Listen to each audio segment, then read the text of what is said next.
A humble server, a smug tycoon, and a gleaming grand piano. What began as a vicious bid to demean her morphed into a spellbinding performance that hushed the crowd and toppled pride. You'll be stunned by how she flipped the script using only her gift. Before we start, subscribe to our channel so you never miss an amazing story like this.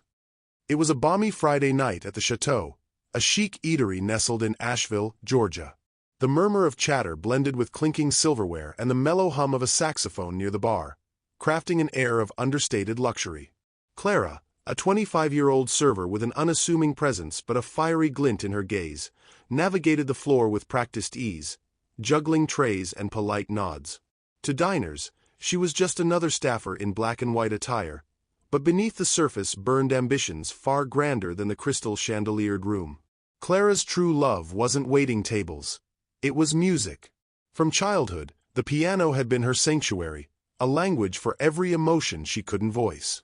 Yet artistry doesn't cover rent. Her shifts at the Chateau funded her hope of studying at a prestigious conservatory. Only the kitchen crew knew her secret. During breaks, she'd slip into the storage room to play the dusty upright piano, her fingers dancing over keys worn smooth by time. That night, as the dinner rush waned, the entrance burst open, ushering in Victor Hargrove, a man whose face graced business magazines and whose arrogance preceded him. Surrounded by sycophants, Victor strode in as if the room owed him homage. His reputation for condescension made servers brace. His favorite pastime was toying with people's insecurities. Clara's co-workers tensed. Victor's eyes swept the space, locking onto her. A flicker of intrigue crossed his face, quickly twisting into a sneer. Clara ignored the chill of his gaze, focusing on clearing dishes and refilling wine.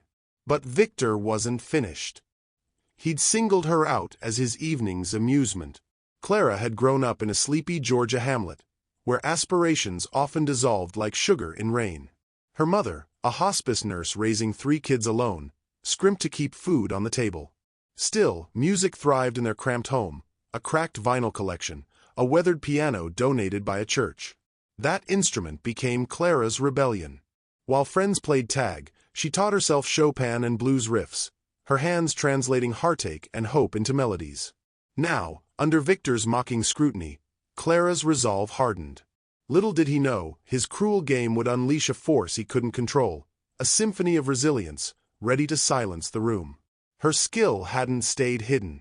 Clara performed at church gatherings, school concerts, and local festivals. Yet accolades couldn't outweigh the economic barriers stifling her aspirations. By 18, reality intervened. Scholarship slipped through her fingers, and caring for her family took priority. She shelved her aspirations of concert halls, trading them for the grit of survival. But the piano wasn't merely a hobby, it was her soul. When Clara relocated to Asheville years earlier, she chose the Chateau not for its wages but for the polished grand piano in its lounge.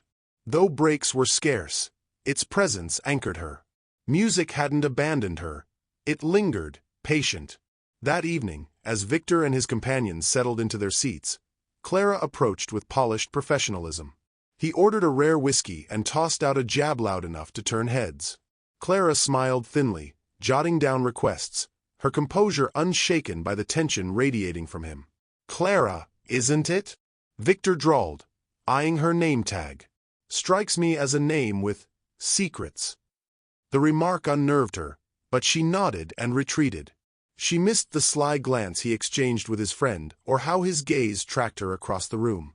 Victor wasn't merely observing, he was strategizing. As hours passed, Clara avoided his stare, navigating tables with robotic efficiency. But Victor thrived on pursuit. By dessert, he'd commandeered the table's attention, boasting of his wealth and lacing his stories with barbs at small-minded dreamers. When Clara returned with a vintage Merlot, Victor struck. "Tell me, Clara," he said, his voice slicing through the din, "what fills your time outside these walls? A woman like you must harbor some ambition." Clara paused. "I dabble on the piano now and then," she replied, aiming for brevity. Victor's smirk widened. "A pianist? How intriguing. Why not grace us with a tune?" Clara froze.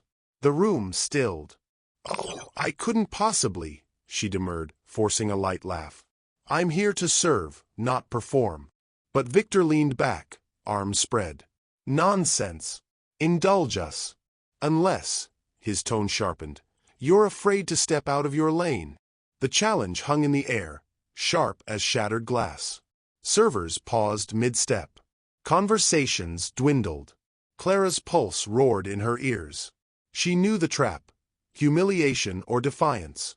But as her gaze flicked to the piano, a quiet fury ignited. Let him see what serving looks like, she thought. Without a word, she turned toward the piano. The room held its breath. But Victor refused to back down. Ridiculous, he barked, louder now. That piano over there. Play something. Or is the help too intimidated to showcase their hidden genius? His cronies snickered. Diners craned their necks, curiosity piqued. Clara's throat tightened.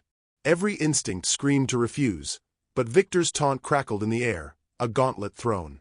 I really can't, she murmured, eyes darting to her co-workers, who shifted awkwardly, trapped between protocol and solidarity. Victor swirled his whiskey, feigning nonchalance. Ah, how predictable. All bravado, no substance. What a shame. The jab struck deep. Clara's nails dug into her palms. Her mother's words flickered in her memory. You're more than they'll ever have the courage to see. Silence pooled. Clara locked eyes with Victor, his smirk a challenge etched in stone. Against reason, she rose to it. Fine, she said, voice ironclad. I'll play. The room buzzed as Clara approached the piano. The chandelier's light haloed her like a spotlight. She settled onto the bench, fingers trembling above the keys. The opening notes wavered, tentative, fragile. Then, as if shaking off chains, her hands found their rhythm. She launched into a haunting rendition of Clair de Lune, each note a whisper of defiance, swelling into a crescendo of raw, aching beauty. The crowd stilled. Forks paused midair. Victor, mid-eye roll, froze. Clara wasn't a server anymore. She was a tempest of talent, every keystroke a revelation. When the final note faded, silence hung for a heartbeat. Then the room erupted in applause. Victor sat rigid, his smirk melted into something unreadable. He clapped, a slow, grudging rhythm drowned by the ovation. Clara rose, legs unsteady but spine straight. She met Victor's gaze, his forced smile masking something akin to awe. Well, he said, voice strained. That was remarkable. Proof that artistry hides in the unlikeliest of places. Clara merely nodded, her quiet triumph echoing louder than his words.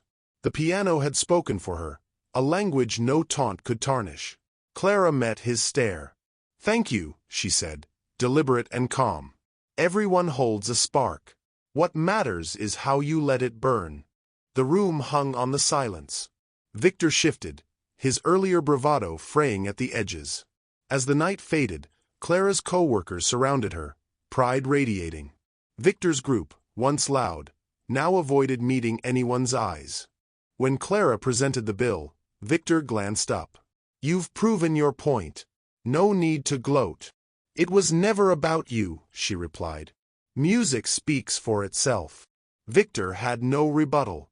One of his associates, a younger man with genuine admiration, broke the tension. That was extraordinary. Truly. Clara thanked him, her smile faint but resolute. Victor's party departed swiftly, their earlier arrogance replaced by muted footsteps toward the door. Later, walking home under a star-strewn sky, Clara breathed in the cool night air. She wasn't just a server or a struggler, she was a creator. The path ahead remained uncertain, but in that moment, it felt newly illuminated. The piano had reminded her, dreams don't vanish. They wait, like keys under fingertips, ready to resonate when the world finally listens. Have you ever been in a situation where you saw someone being abused or mistreated? Share your experience in the comments.